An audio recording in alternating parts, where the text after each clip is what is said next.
जय जगन्नाथ सांग मैंने आशा किचन को आपको स्वागत।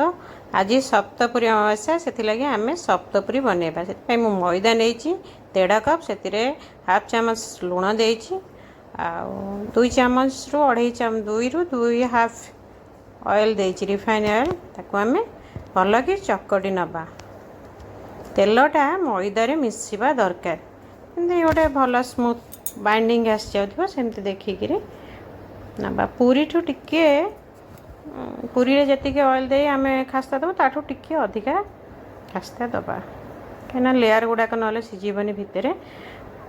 बर्तमान आम आमर खास्ता मैदारे ठीक हो प्रस्तुत आम पानी दे एबे चकटिबा टिके अल्प अल्प पानी दे चकटुवा बेसी लूज करवानी चकटाटा। बर्तमान आमर अटा चकटा हो गला कहीं जो आम जो पात्र रे चकटु थी से जदि आ कि माने फ्लावर जो डस्ट न लगे ताहले आम जाना आमर अटा चकटाटा ठीक अच्छे हो गला।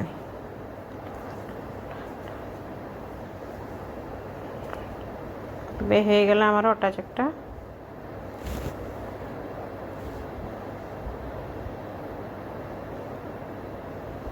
आम ताको एबे घोड़े की किसी समय रखीदबा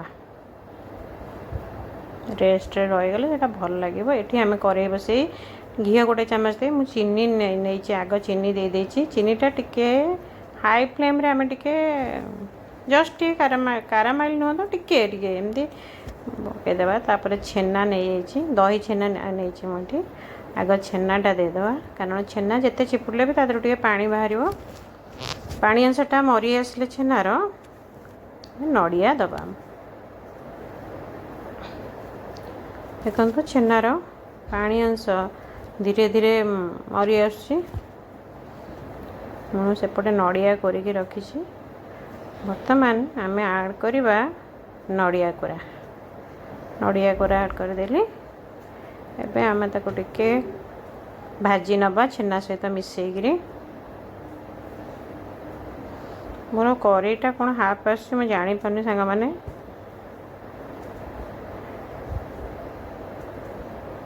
कौन गोटे कैमेरा सेटिंग मोर भूल हो जाता बोधे।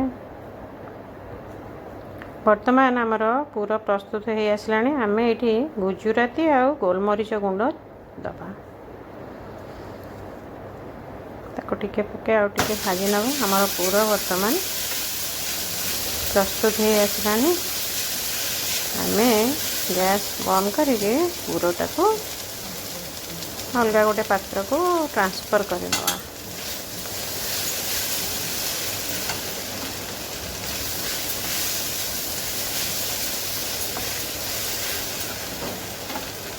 देखो पूरा हो गला। एबे आम जो मैदा चकटिकी रखी थे रेस्ट रे ताको टिके आनिक आउ मसली दबा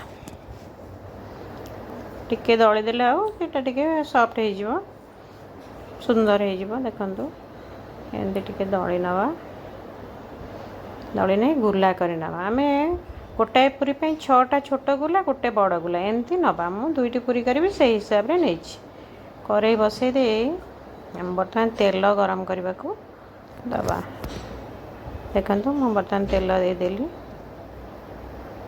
मु जोड़िए करी जमा से अल्प तेल नहीं आपन जमती करेंगे जो साइज रे करेंगे सेमती तेल देवे। बर्तमान पूरी गुड़िक बेली नहीं 2टी बड़ पूरी कर सब सान सान कर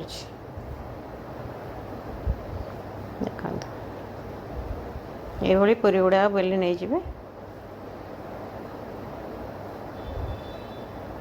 बर्तमान आम सप्तपुरी बनइबा आम प्रथम बड़ पूरी नवा बेस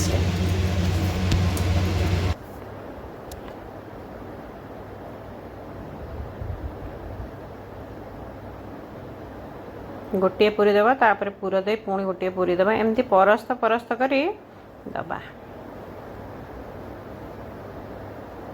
किसी कष्ट नहीं बहुत सहज बनवा बहुत सहज खाली पूरा प्रस्तुत पे जहाँ टिके टाइम लगे ना कि बहुत स्वादिष्ट लगे यहाँ एमती आम जो 6टी छोट छोट पूरी रखी ताकू एमती पूरा आ पूरीर लेयर कर देदवा। देखो बर्तमान हो गला। ये जो साइड गुड़ाक आम केयरफुली मोड़वा ना पिठाटा फिटिज।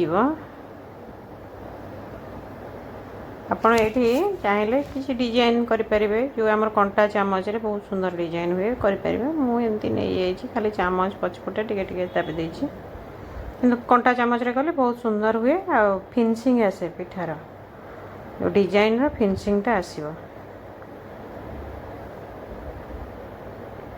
आमर हो गला एबे तो केयरफुली काढ़ा ना बहुत नरम अच्छी फाटी जबार चांस बहुत तेणुक धीरे किना छाड़ी काढ़िक आम तेल दबा।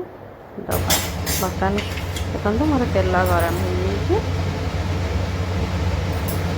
आम पिठा टी जत्न सहित धीरे धीरे दबा।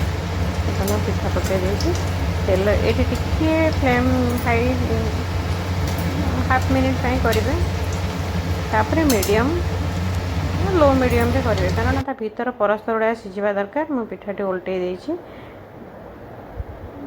मोर पिठाटी हो गला। देखो ये फ्लेम पूरा लो अच्छी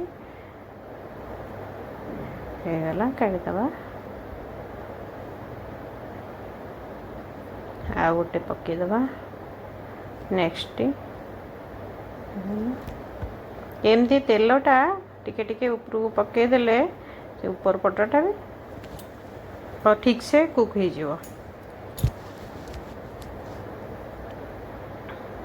भी हो गला।